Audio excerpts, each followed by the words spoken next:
Welcome back to another episode of GL Rustic Design.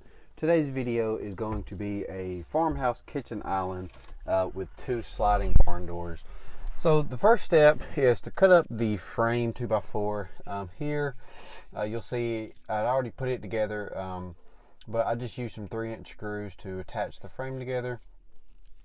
Make sure that you have the pocket holes, the 2-inch pocket holes so you can attach the top at a later point. And then you'll get to the sides. I use 1x10s just because I can get it abundantly. Pocket hole those together as well. You'll see all the attached measurements down below. And then once you get the sides attached, you can do the trim next. I did the trim and then I proceeded to do the back. Just take a minute and to let you all know how much I appreciate all my new subscribers, my followers, my watchers.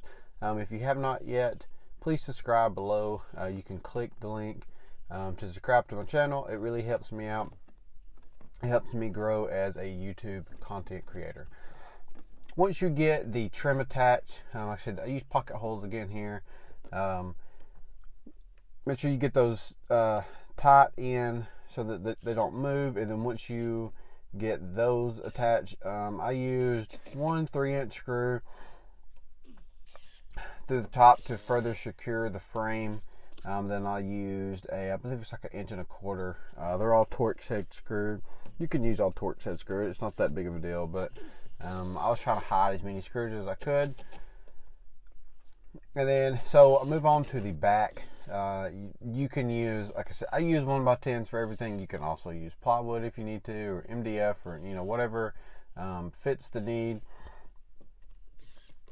I pocket hold all those together as well. Kind of gives it that panel look in the end once you get it painted or stained. And once you get that attached, just the same step as you did with the trim. Line it up. I use some 3-inch screws there to attach those.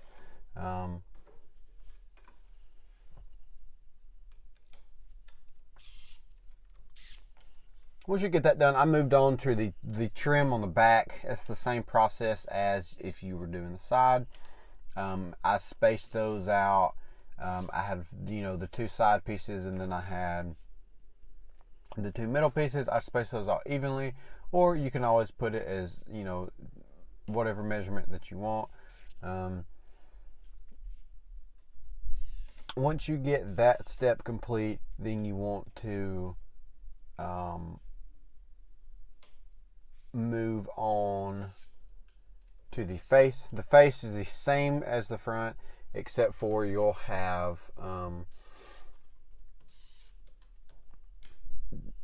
depending on how you want your drawers spaced out. I made it evenly in this picture, so I wanted two sides, and then I wanted the middle side, or the middle, so they're all even for the doors. You can make the drawers in the middle bigger or smaller, however you want it. And then once you get those, same step as the back and all the trim, pocket holes, space them out evenly, make your little mark. And then here you can either put the face of the drawers on, which I do in a later step, or you can start with the inside. I just started with the inside, and I made sure I left myself enough gap at the bottom because I knew there was going to be a shelf that went in. So I went ahead and I tacked one screw in to hold the face on, and then that's going to be eventually the sides of the drawers. And then I came back and I put the drawer face on. Once I got that step done, I went ahead and done the bottom shelf. I done this pretty much on day one, I think. Once I figure out the measurement of it, pocket hold that together, stained it the same color as the top, and then polyurethane it so all that could be dry, and went ahead and painted the inside before I put that shelf in, just so that I could move on to the next step and won't have to put it all together in the end. So once I got the bottom shelf in, I slid the face and the drawers in, tacked all that back down with some I think those are 2.5 inch screws. Like I said, make sure that you have pocket holes on the frame going up, or some way to attach the top when you finish with the whole project. But once you get the floor down, and the face and the drawer face, all that back in. You can attach the middle section. I'll pocket holder to the bottom. You can always do it to the back too. I just chose the bottom. I guess kind of give the drawers a little bit more freedom to when they come in and out. Here I use the same block. You can see the block that I have the drawer slide sitting on. I use the same block here so that it matches up evenly when I do the when I put the actual box in. And the bottom box will be a little smaller than the rest of because it has you have to count for that shelf. So make sure that you take off a little bit off the bottom box. So here you can see me working on the drawer. This will be the sides, and then I glue and brad nail all those together. And like I said, once the bottom drawer will be like 3/4 inch smaller than the other two. I didn't take into account of that when I first did it. I came back and realized that my drawer would not fit in there, so I had to adjust for that step. And then also the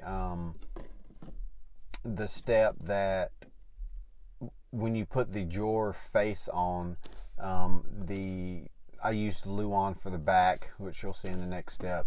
I use Luan for the back, and you have to cut out a little notch so that the drawer will fit all the way in there. Or you can, you can leave the shelf out of the middle, where the drawers are, and you don't have to, you can avoid this whole step in general. But I said here, me putting together the box, over the years I have done this many different ways. In this year so far, this is how I'm doing it: brad nails, glue. I can get plywood a whole lot easier than I can my 1x10s. So that's what I'm choosing to do. Drop a comment below. How do you make drawers? In an easier way, do you make the whole box first? Then do you put the slides on? I know there's many different ways how to do it. But here you can see me doing the face of the drawer front. Like I said, so here, these are all the same, but when you put this back sheet of Luan on, the bottom drawer just needs to be cut 3/4 shorter than the other two. So that's what I couldn't figure out on the bottom drawer itself. So, or you can leave that shelf out, however you want to do it. But once you get that in, I just use some simple small Phillips head screws.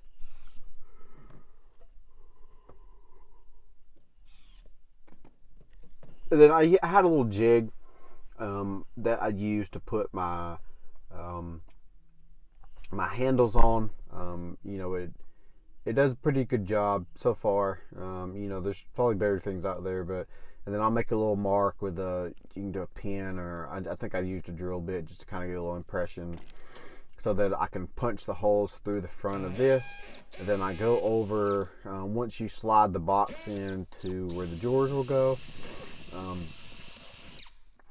you can line that up exactly how you want it, and then go ahead and punch the holes through that as well. And then you'll slide the drawer front on, and then from the back side, you can put these screws in. You can use, it's probably better to start them by hand just so you don't strip out the handle. I order all my handles in bulk on Amazon. They're just easier supply to get to. Once you get the handle installed, that's going to hold on, the whole front. And then once you get all three of the drawers in, you can move on to the side of the shelves. I just cut me a little small scrap piece, put those on the side, stain those, stain the middle shelf. You can have 1 shelf, 2 shelves, 3 shelves, however many shelves you want here. It's all the same process. And then here's a little quick walk around. I use Snowbound by Sherwin-Williams, was the paint color that I chose for this. And then the top was, I think it was Provincial by Minwax stain. And then so here, just me showing you how I done the corbels. You can buy these from Lowe's, Walmart, or you can make your own. I just decided to make my own because I have so much scrap wood laying around. But a little easy process of how to do those. Make sure that you countersink all your holes. This including the whole island and these. You'll split it right down the middle if you don't. Once you get those done, I put those to stain and off to the side.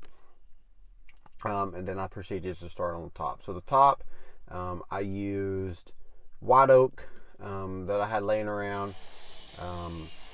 So I used dowels and glue. Also, once I cut the white oak to the length, I believe it was 8 foot long, I ran it through the planer, got both sides, got any kind of notches, any defects, whatever out of it. And then I came back with my Festool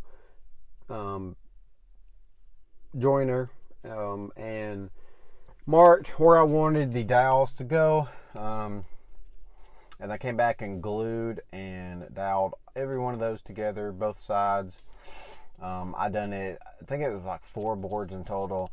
So I done 2 boards here, 2 boards on, 2 and 2. And then I came back the next morning once all that glue dried up, or when all the 2 boards. And then I came back and used my Festool tool and put the whole top together itself. Once you get all of, since these boards are straight, you can use pocket holes. Some people frown upon it, but there's no breadboard ends, so the wood isn't going to move. I've had this tool not too long, and it's just new to me and easier, I guess. So, so that's what I went with. And then once you get all those glued and dowels in, I have 2 really big clamps. I clamp those together, let those dry for 8-10 hours, somewhere around there. Came back, took them out of the clamp, and then once you get those out of the clamp, because I order all my clamps, whatnot, on Amazon. You can order the ones that you can just go to Lowe's and get a pipe too as well, much cheaper, or pick them up at the yard sale, whichever way. I sanded all those first with a belt sander. I sanded the whole top down with a belt sander just to try to get any, rough spot or whatnot out of it. Once I hit it, it was 40 grit on the Makita belt sander. I came back and used I believe it was 80 grit with my palm sander, and then I worked my way up to 320. This sanding process takes forever, and I didn't want to bore y'all with, what I do. So, like I said, sanded all the corners, all the sides. It was already pretty smooth after it comes out of the planer, but it's still, you have a few marks every here and there. So, and also have some rough spots in the oak. So, once I got that sanded down to the final 320. I came back with the stain, which again, the stain is provincial from Minwax. I used a brush it on. You can use a towel, rag, whatever you find sufficient. I just always used a brush. Get all that brushed on. I let that sit for I believe 24 hours or so. I think stain typically is only a few hours, but I think I did it one night. Then I went to work the next day, and then the next night. So it was just, how it all works out for me. But so once you get all that done, I started on the barn door. It's kind of the same step as the trim. I put the sides together, and then most people they try to do math when it comes to the X's, and I've come to realize that you don't have to do that. Even though I myself am an engineer, I find the easiest way to do it. So I laid the piece. I laid me a long 1x3 down, and I had already cut it in this picture, so I was just showing you. I'll just take a pen and I'll just draw me a mark, and then I line it all up, put pocket holes there, attach one side at a time. Like I said, this is 2 doors, so I do the long piece first, and then I'll come back and do the other side of the X. And here you see what I was talking about. I put the mark. So this was me attaching attaching the sides, or attaching the other side of the X with the pocket holes, and then an example of the marking that I was talking about. Like I said, this is 2 doors that you'll do. These are really simple. I used a sheet of Luan for the back as well. Stain all that the same color as the top and the shelves, and then I just ordered the barn door kit on Amazon. You can get them pretty reasonable. Attach those with the hardware that comes with it, follow the instructions for that, and then also follow the instructions how to put the rail on. It's all simple, just some hex bolts, washers, whatnot, putting the rail together. So once you get all that done, you slide the top on and then put all the screws to the corbels in the back and on the side. So appreciate the time that y'all took to watch this video. Thank you.